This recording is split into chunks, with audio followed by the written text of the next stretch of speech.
Isang malungkot na hapon po mga kapuso. Narito po tayo mga 10 nautical miles dito sa Escoda Shoal o yung Sabina Shoal at ilang minuto pa lamang po ang nangyayari na binangga po tayo nitong China Coast Guard na yan. Yung 21551 na China Coast Guard, yan din po ang bumangga at bumutas doon sa BRP Bagakay ng Philippine Coast Guard nung Lunes lamang. At ito namang isang Coast Guard vessel na yan, mula pa kaninang 10:30 ng umaga ay kanina pa nila kami iikot-ikutan, hinaharang-harang ng tatlong China Coast Guard vessel na yan at kani-kanina nga ay binangga na tayo nito. Hindi pa natin makita yung tindi ng pinsala pero dito sila umimpak dito sa kanang bahagi nitong kinaroroonan natin. Ito po ang BRP Datu Sanday ng Bureau of Fisheries and Aquatic Resources. And po nakikita nyo mga kapuso, napapalibutan po tayo ng iba't iba pong mga barko. Yan naman po ang 21555, isa rin pong barko ng China. Dito naman po, yan po ang 4202. Ito po yung bumangga sa atin, na siya rin bumangga nung isang linggo sa BRP Bagakay. Yan po ang 2551. Papakita ko rin po sa inyo na meron pang mga China Coast Guard dito sa likuran. Yan po. Yan naman po ang sa pangbarko nila. At yung mga maliliit na nakikita natin sa medyo kalayuan, yan po yung mga Chinese militia vessels. Lahat po sila ay nagtutulong-tulong para harangin po tayo patungo po doon. Eh, nakikita po natin to. Anong number niya? Yan po. Nakikita po natin yung isang barko na yan.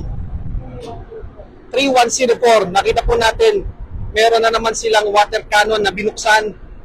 Yan pong 3104 na yan. Yan po ang bumangga doon sa BRP Cape Engaño, kasabay ng BRP Bagakay. Talagang napakatindi po ng nangyayari dito. Ayaw nila tayong papasukin doon sa Escoda Shoal kung saan naroon nga ang BRP Teresa Magbanwa ng Philippine Coast Guard. Ayaw nilang palapitin kahit itong civilian vessel ng Bureau of Fisheries and Aquatic Resources. Ganyan po ang ginagawa nila. Pinapalibutan po nila tayo.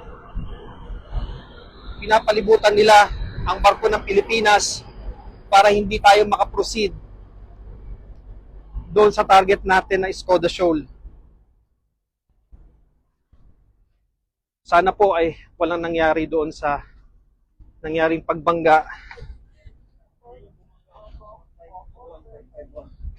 Sana po hindi ganong katindi yung pinsala. Hindi pa po talaga natin nakikita pero mabuti po nakababa yung mga fender. Yan po mga kulay yellow at yung mga kulay blue na yan na nasa gilid po ng ating barko, itong BRP Datu Sanday. So panalangin po ang nire-request natin para sa ating sambayanan dahil grabe po ang nangyayari dito. Nakikita nyo naman po na binabakuran po nila tayo. Parang gusto po nilang sabihin dito na hanggang dito na lang tayo pero gumagawa pa rin po tayo ng paraan para makapunta doon sa Escoda Shoal. Nagsimula po itong pangharang nila sa amin mga 10:30 pa po ng umaga. Kaninang-kanina pa po ito at ngayon po mahigit 2:00 na ng hapon. Parami po sila ng parami. Nung una, isa lang. Tapos 2, 3. Ngayon po, pati yung militia vessels nila. Ito po, may lumalapit na namang isa. Yan po ang 21551. Ganyan na po kadelikado yung lapit nila. Talagang napakalapit po.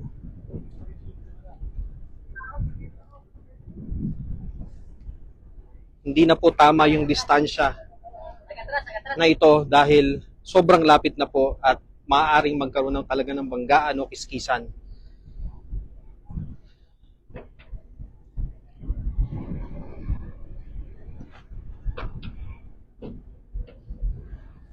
Yan, sa kabila naman po, ito rin, oh. Tingnan nyo po kung gaano kalalapit sila.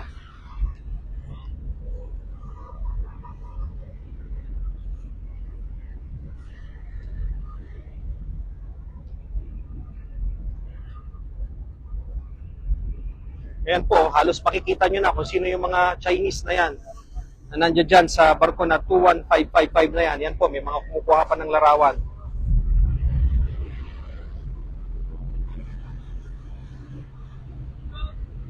Makikita nyo po, talagang bantay sarado nila ang bawat galaw namin dito.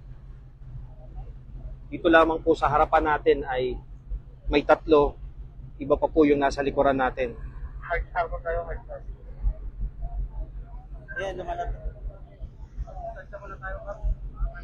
Ito pong 21551 po yan. Yan po yung bumangga sa BRP Bagakay. Yan po yung naging dahilan ng malaking butas doon sa kanilang barko noong Lunes ng madaling araw. Parang wala po nangyari at ito, balik na naman sila sa kanilang trabaho dito.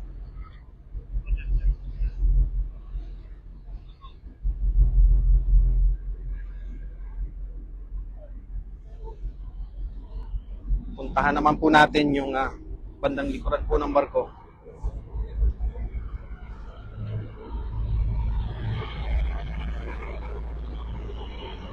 Ito naman po ang sitwasyon dito. May China Coast Guard din. Yan.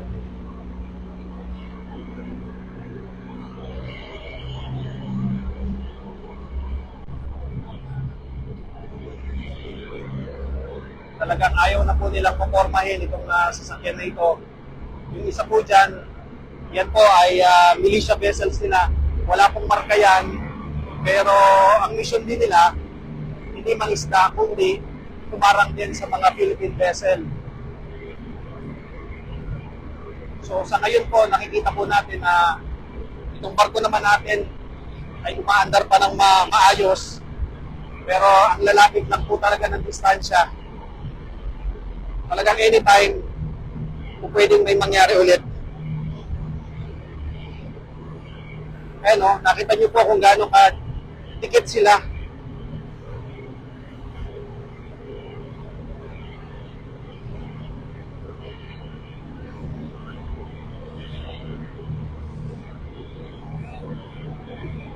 Yan po, yan ang kanilang militia vessel.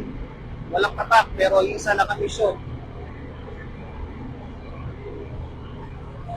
Ay, naku, sobrang dikit na naman po.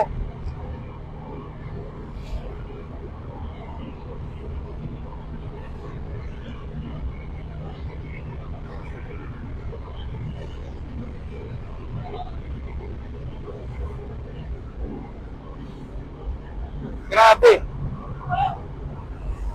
Sobrang dikit. Stop it!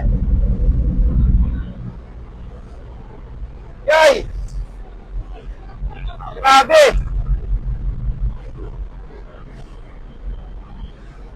Ha! Grabe!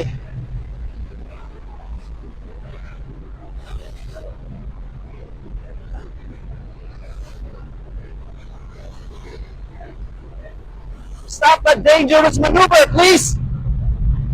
This is our territory! Philippine territory! This is our EEZ!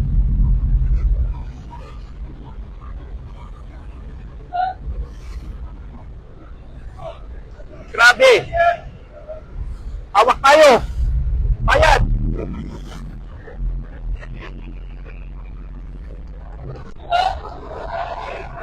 Grabe!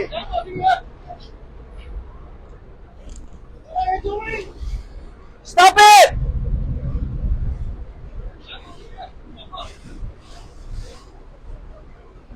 Talagang wala na silang pakundangan sa safety.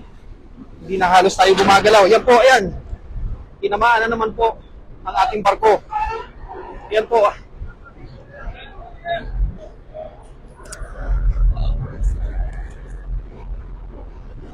Mga kapuso, sana po nanalangin din po kayo para sa kaligtasan namin. Talagang napakaliit lamang po nitong aming barko. Nakikita naman po ninyo kung gaano kalalaki yung barko nila. Pero ito talagang wala na silang pakundangan kung banggain tayo. Itong 21555. Kanina yung 21 o 21551. Ngayon, siya naman. Ito pa. Meron pa isang bangga na naman. Ah!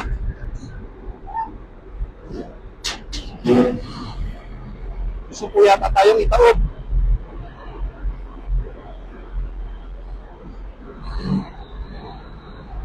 Pasensya na po.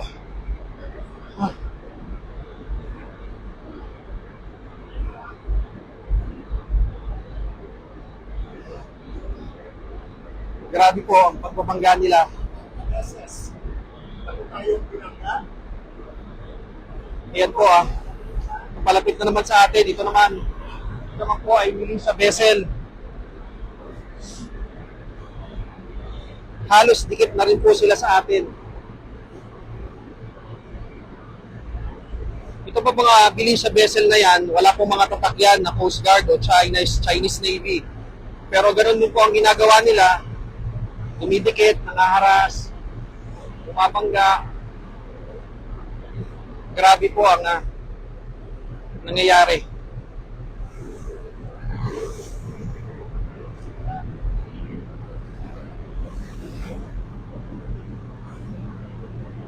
So yan po mga kapuso.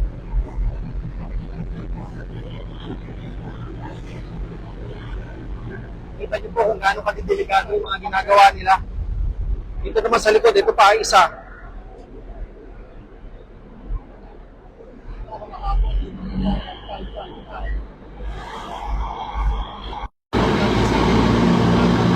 Mahabol po sila.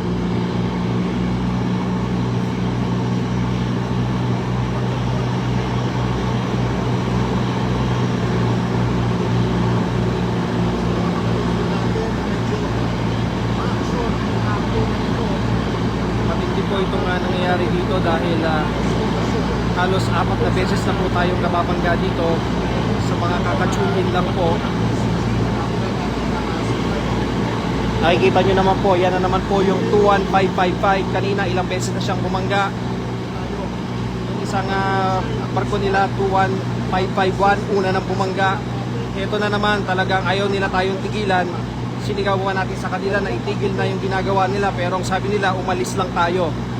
Ito pong area na ito ay 10 nautical miles lamang malapit sa Escoda Shoal o sa Sabina Shoal. Ito po yung mga sakop ng ating teritoryo. Ito po yung sakop ng ating 200 nautical miles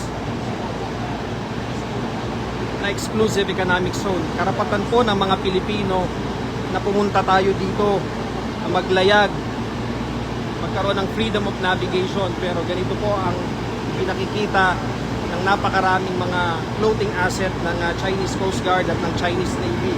Tayo po ay mag-isa lamang dito. Ang BRP Datu Sanday lamang po ang nandito na barko po ng Bureau of Fisheries and Aquatic Resources. Pero sila po, talagang ang dami po nila na nandiyan dyan ngayon.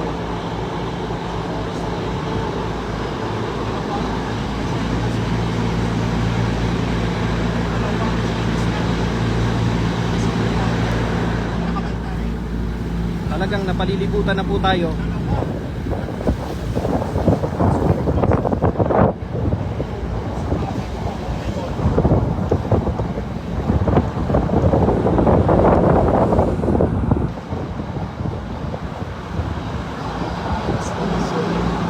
Wala pong pakundangan ang ginagawa nilang paglapit, yung mga dangerous maneuvers.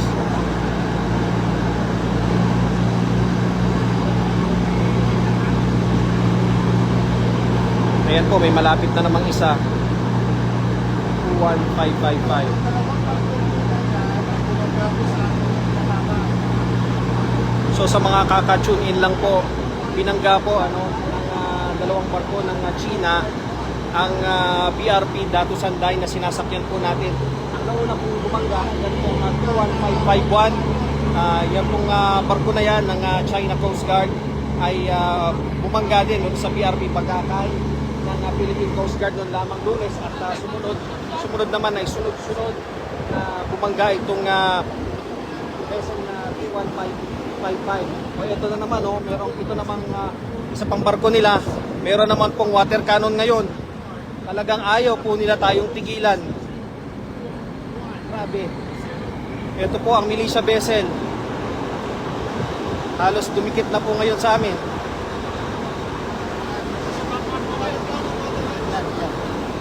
Water cannon.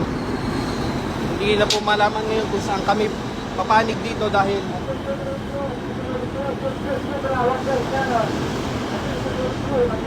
may nagwa-water cannon po.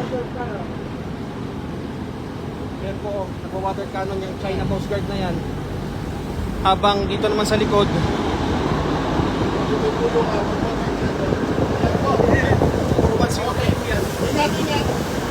4103 po mga kapuso. Pasok muna po tayo saglit.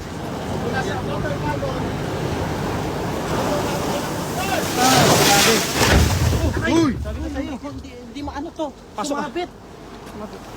Ay, grabe. So, pasok ka. Grabe po ang nangyayari. Siri here. Let me know if I can help. Sige, hawak ko. Ay, Jay, hindi maipasok. Sige, hawak ko lang. Video mo doon sa video mo. Doon sa bintana. Bintana ka. Yan po mga kapuso.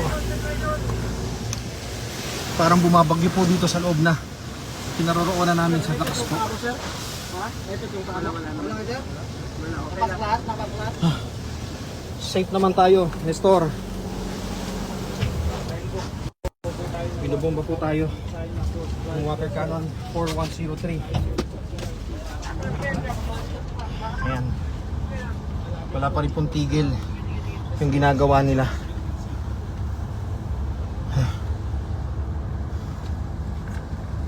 Ayan, grabe po. Basa din.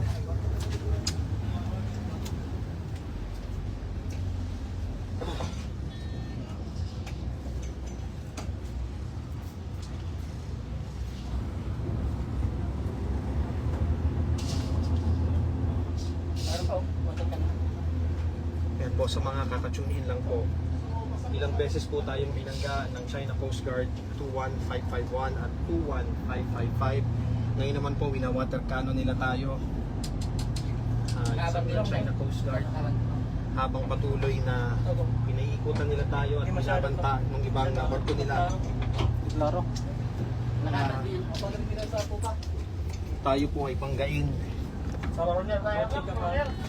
Sige lang, sige lang. Sige lang, monitor lang. Yan po mga kapuso.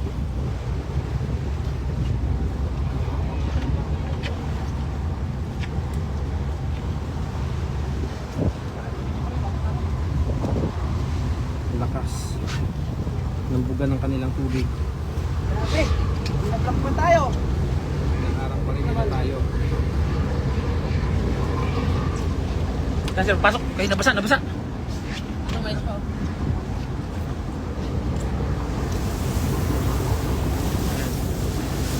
Lakas po ng water cannon nila.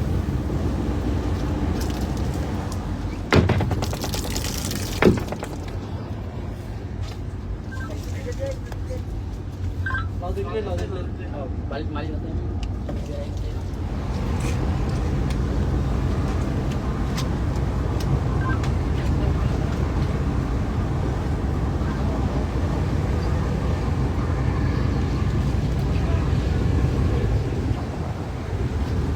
Sa mga kakatune-in lang po, ito pong barko ng BFAR or ng Bureau of Fisheries and Aquatic Resources, itong BRP Dato Sanday, ay binomba po ng China Coast Guard vessel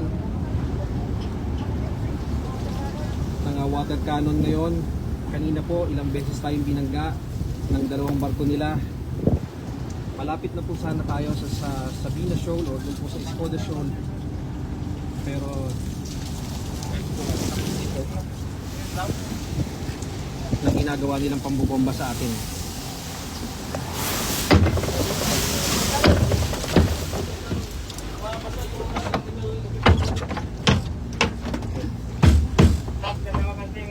Kinailangan na pong sarado yung pintong yan dahil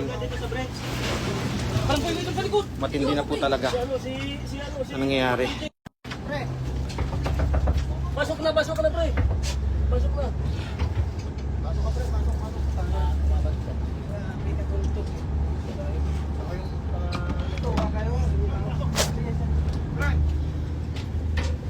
Yan po mga kapuso.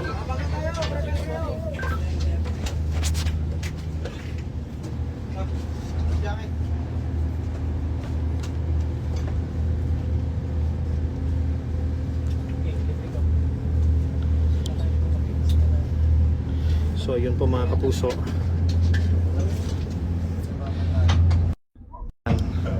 Mula po dito sa loob, silipin po natin yung labas. Ayan po. Taxi level. Nasa ano na? Ilang nautical yan? Hindi na lang sana ako. Hindi, 8 na lang mo. Gusto na lang. Sayang at 8 nautical miles na lang pala ay nandun na tayo sa Nagsana tayo ng 11. Skoda Show. Pinatayin na Nagka tayo ng CMM. Tapos water cannon dalawa. Hindi, habang kawo. nasira yung ano. Ganyan yung test namin nila. Hindi na malapit. Ano sir, 135 lang? Oo, 10. Limit nila 10. Pero mas maganda yung desisyon natin na huwag natin antayin na mapapusas na talaga yun. Oo, mahirap yun. Meron pa, Chinese. Chinese pero dalang sa Chinese. Isa sa 21551. Okay lang ba ang tatlo? Ito po yung mga magigiting nating tauhan ng BFAR. Sila po yung mga bayan lang ang iniisip, hindi po ang sarili. Picture back.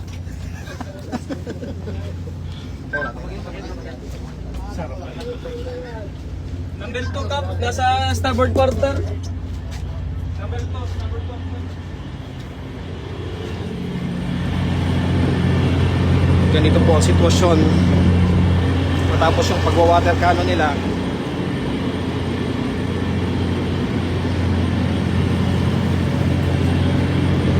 Matras muna po tayo para sa kaligtasan na rin ng lahat. Ayaw po talaga nila tayong tantanan, kaya yun muna po ang gagawin ngayon. No choice po.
Ako, water cannon na naman.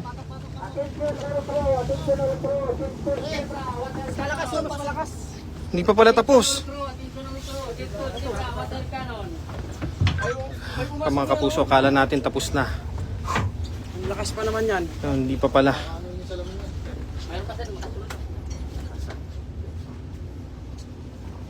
Sisirain yung mga gamit natin. Ang lakas.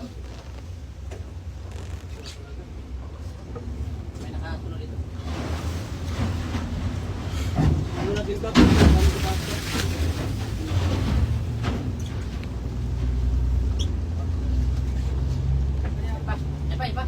Approaching to 1555.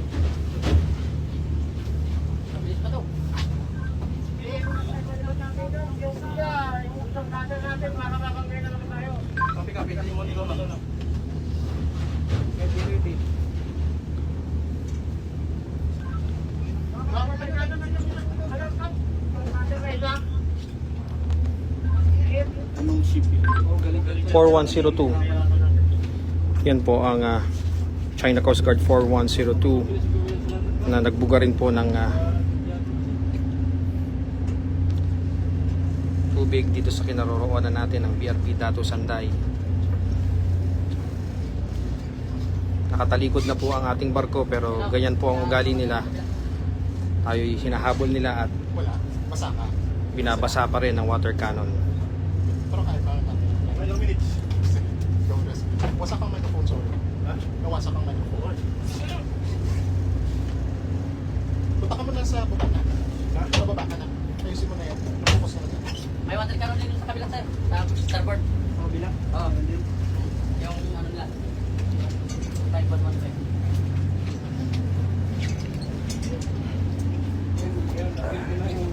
Nabilang. Wala pa. Yung banggaw. Hindi, ang mahirap po. Pag mukha naman yung ano. Ayun nga, kasi Sige, gabi. yung mga life-saving equipment na Baka to. lagas na ba?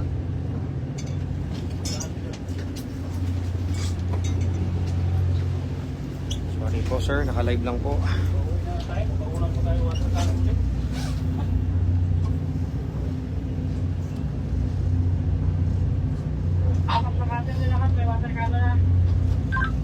Copy. Starboard na tapos na. Yan po, Magkano siya ano? Hindi ka patunggan niya. 4202. Starboard kasi yung Nakikita nyo po,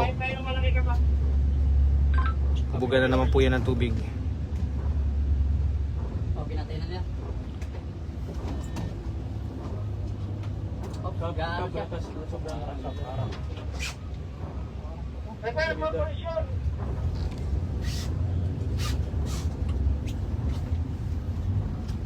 Yan, wina-water cannon tayo dito sa kaliwa. Tapos may humaharang naman na Coast Guard vessel nila. Ito, babangga na naman. Tanggapin na natin yan. Patay. Umatras sila ka, pumatras sila. Atras. Umatras sila. Umatras sila. Atras.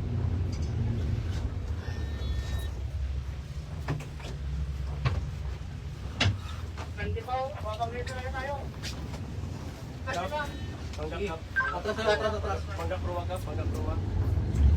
Ayun, bumangga na naman. 5. Ika-5 bangga na po yan ng China Coast Guard.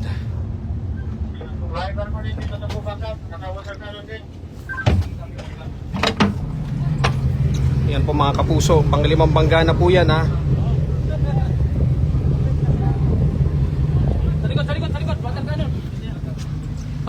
Pasok. Yan na naman pong 21555. Yan po yung bumangga ulit ngayon na nakakarami na po ng bangga dito sa BRP Datu Sanday. Habang doon naman sa kabilang side ay nagwa-water cannon sila. Talagang ayaw po nila tayong tantanan dito sa kinaroroonan natin dito sa West Philippine Sea. Yan po. Malakas na naman po ang water cannon.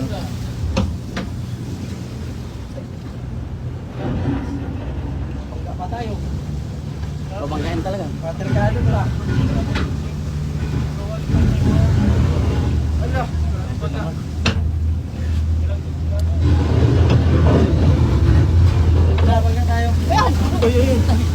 Hindi po namin alam kung hanggang kailan po kami makakapag-live dito dahil yung communication po namin dun sa taas, hindi po namin alam kung ano na, maaring yun na po ang sinisira nila ngayon, yung mga communication equipment. Kaya sa bubong na po sila tumitira ngayon. Sige po, sa likod. Sa likod sila. Hindi pa rin gumagana pa rin yung isa. Sana po hindi masira yung mga navigational equipment namin. Ayan. Kita niyo po, parang bagyo. Hinahabol po kami ng water cannon. Ito po.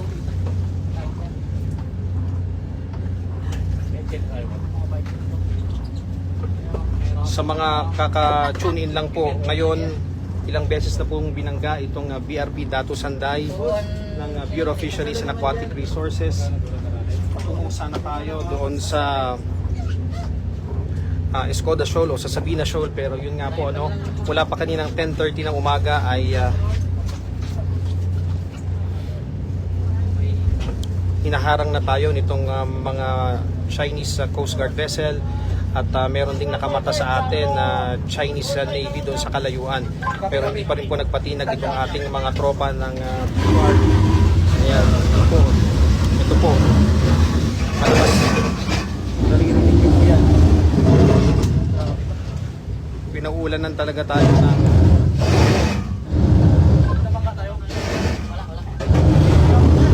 malakas. Sa bubong na tayo tinitira.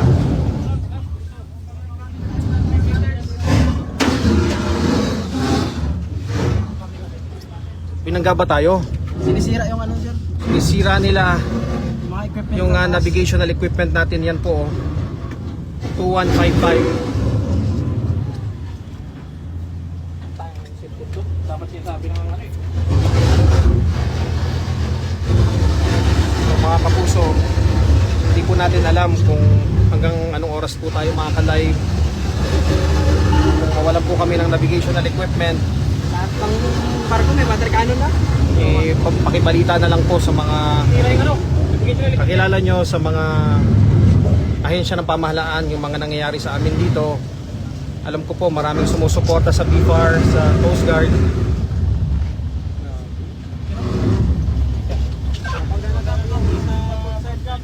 Babangga na naman yata. Ang lapit na naman nila.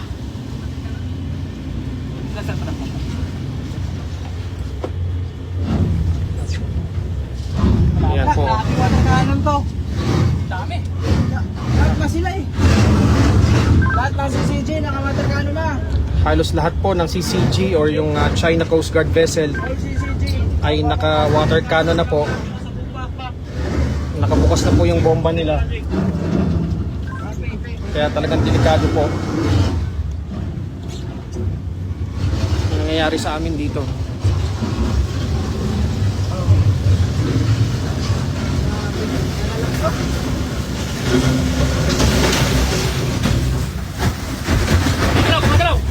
Kay Jay, dito kay Jay. Baka mabasag.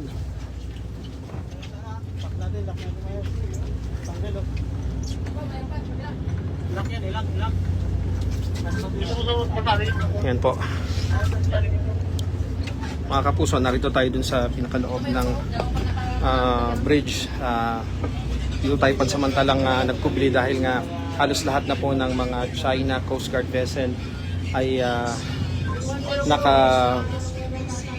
water cannon, at yung iba naman ay talagang dumidikit ng todo sa atin, at yun nga, kani-kanina lamang ay nabangga na naman muli tayo. Sa bilang ko ay hindi bababa sa 5 yung beses na nabangga na tayo dito. At yun nga, ano, so eto na naman, eto oh, ayan na naman sila.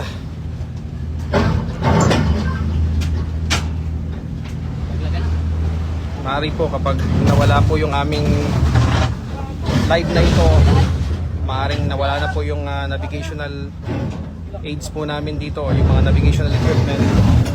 Kayo na lang po ang bahalang magbalita sa sinasapit namin dito. Jacket.